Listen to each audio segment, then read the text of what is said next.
Tired of feeling like you have to settle for a house with flaws? What if those deal breakers could actually make you a better deal? It's time to change how you see things. Let's look at how to use those buyer red flags to negotiate like a pro and get the best possible price on your new home.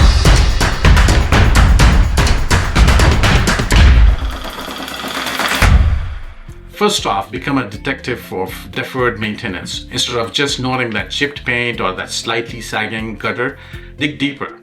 Get quotes for fixing those issues. Showing the seller concrete numbers for repairs gives you serious leverage instead of a vague, "this needs work." You can say, "My contractor estimates $1,500 to fix the siding and another $800 for the roof flashing." Factoring in these immediate costs seems fair. This shifts the conversation from subjective opinion to objective expenses. Next up, time is on your side. If the house has been on the market for a while, gently bring this up. Ask why it hasn't sold it. In a polite way, of course. This might reveal underlying issues or simply seller fatigue, both of which can make them more willing to negotiate. Casually ask, "We have noticed this lovely home has been available for a bit. Is there anything we should be aware of that might be influencing its time on the market?" This can open doors. Don't underestimate the power of comparative market analysis. While your agent will provide comps, go a step further. Look for recent sales of homes with similar red flags. If a nearby house with an outdated kitchen sold for $10,000 less than its otherwise comparable neighbors, use that data point. You can say, "Looking at the sale of 123 Banana Street, which also had an older kitchen, it sold for $890. Considering this house has a similar situation, a price adjustment in that range seems reasonable." Here's a clever one. The as is with concessions approach. Instead of demanding the seller fix everything, suggest buying the property as is in exchange for a price reduction. This can be appealing to sellers who don't want the hassle of repairs. Frame it as a win-win. We love the house and are comfortable taking on the roof issues ourselves. To reflect this, would you consider a price reduction of $5,000? Finally, tap into the power of contingencies. While you don't want to scare the seller off with too many, a well-placed inspection contingency is crucial. If the inspection reveals significant issues you didn't initially spot, you have a strong basis for renegotiation or even walking away.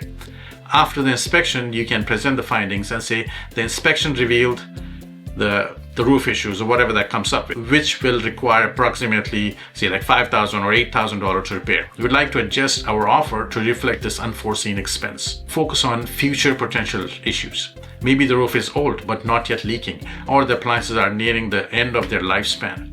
While they aren't immediate problems, they will require significant investment soon. Bring this up by saying something like, "We have noticed the roof is about 22 years old. Given the typical lifespan, we anticipate needing to replace it within the next 2 years, which is a significant future cost.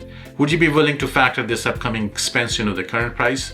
This shows you are thinking long-term and are accounting for predictable future costs. Here's a slightly different angle, highlighting market perception.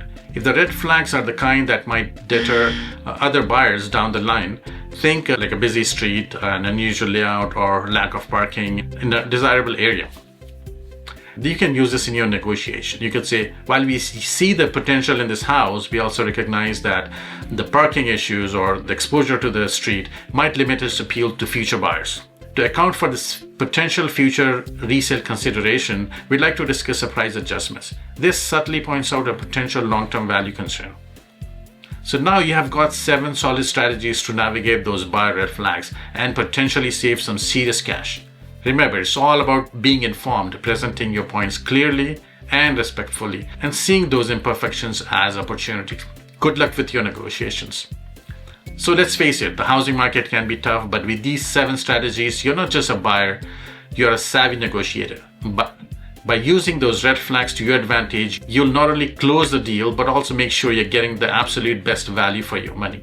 Ultimately, buying a home is one of the biggest investments of your life. By mastering these 7 tactics, you turn these red flags into opportunities to ensure you are making a sound financial decision. You not only get a better price, but also have peace of mind, knowing you have done your due diligence. Thank you for watching, and see you in the next one.